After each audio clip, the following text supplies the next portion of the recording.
Hey guys, welcome back to my channel. So today I'm going to be doing a review of These Broken Stars by Meagan Spooner and Amie Kaufman. So this is definitely one of those books that I have to say BookTube made me buy it. I kept seeing it when people would talk about books with beautiful covers, and I mean, let's be honest, gorgeous.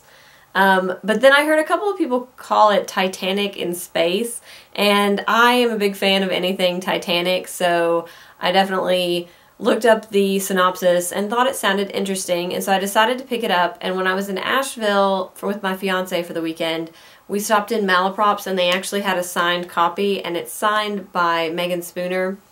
And so I ended up picking it up then and deciding to read it. So other than going into this book thinking Titanic in space, I didn't have a lot of expectations about this book. I didn't really know anything about the plot. I hadn't heard any wrap-ups or reviews of it, and so I pretty much went into it fairly blind. The book starts out on a big space liner, which is basically like a Titanic-sized spaceship, and we have two main characters. It's told in dual perspectives. So we have Tarver, who is like a decorated war hero who I guess comes from a poor family or like the wrong side of the tracks or something like that. And then we have Lilac, who is the daughter of basically the richest man in the universe, who actually owns the ship that they are on. Well, so the ship crashes, or something happens that causes it to fall out of hyperspace. So in all the chaos of the shipwreck, our two main characters end up on a pod, in an escape pod together. Just the two of them, there's nobody else in the pod. And that's when we find out that Lilac has some sort of genius with electrical wiring or something. She, for some reason, knows a lot about electrical wiring, and we don't know why at this point. And she ends up rigging the pod so that it launches off of the ship, and they get free of the ship. So then they crash land on this planet that they don't know anything about. They don't know where they are or anything, and so what happens from there is basically a story of them traversing the planet to the wreck site in hopes of being rescued. They don't know if there are any other survivors. They don't know if any other pods got free.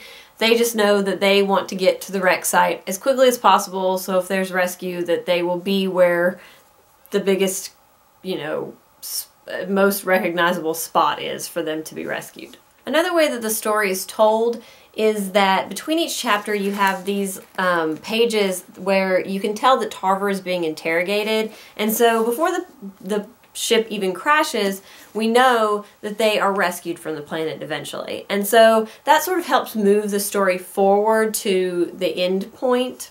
So obviously we can tell by the cover that there is some sort of romance aspect to this, and as they sort of travel across this mysterious planet together, they obviously grow closer. So that's one of the sort of main themes, is like their romance and their whole star-crossed lovers thing. But also, in crossing the planet, they learn a lot about themselves, and it's sort of like a personal growth story as well. And I thought that was the more fascinating part of the book than anything, because you see this sort of like weak girl who everything has always been handed to her. You see her sort of blossom into somebody who can stand on her own 2 feet and is sure of herself and all of that. So about the 260 page mark, the book starts to get a little bit weird. There are little inklings throughout the story that tell us that there's something not quite right about this planet, or that there's something like paranormal or otherworldly going on, but we don't get a ton of information about it along the way. And I feel like when we hit the 90 page mark, we got this huge brain dump of information about the weird past of this planet, and I was honestly just left sort of confused in the end, because yes, we were led to believe that something strange was going to happen, but there was no way that the reader could have come to the conclusion that the book did on their own. Like, you couldn't really have put the pieces together to add up to that conclusion. And so it sort of felt rushed and forced, and I think I would have enjoyed the ending more had there been a little better build up to it. I did actually really enjoy this book. I thought the writing was really well done and the characters were well developed, and I enjoyed the self-growth aspect of it. The romance was really sweet and I felt like it was realistic. It definitely wasn't insta-love, and it was interesting to watch them learn about themselves through this journey, because a lot of the book is like their day-to-day lives on this journey, this trek across the planet. But we get like the flashbacks and the backstory and stuff through their conversations and their thoughts, and I liked it. I think that had the paranormal aspect been better incorporated throughout the book, I would have liked it a whole lot more.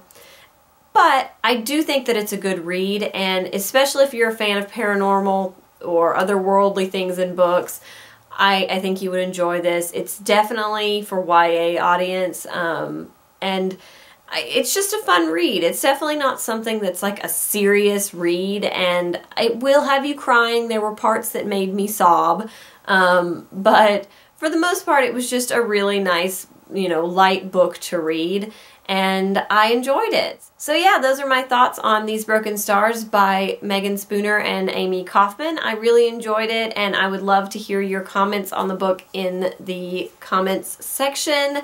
I've been dying to talk to somebody about this book, so I would love to chat about any aspect of it with you guys. So yeah, leave me some comments if you've read it, and I will see you guys next time. Bye!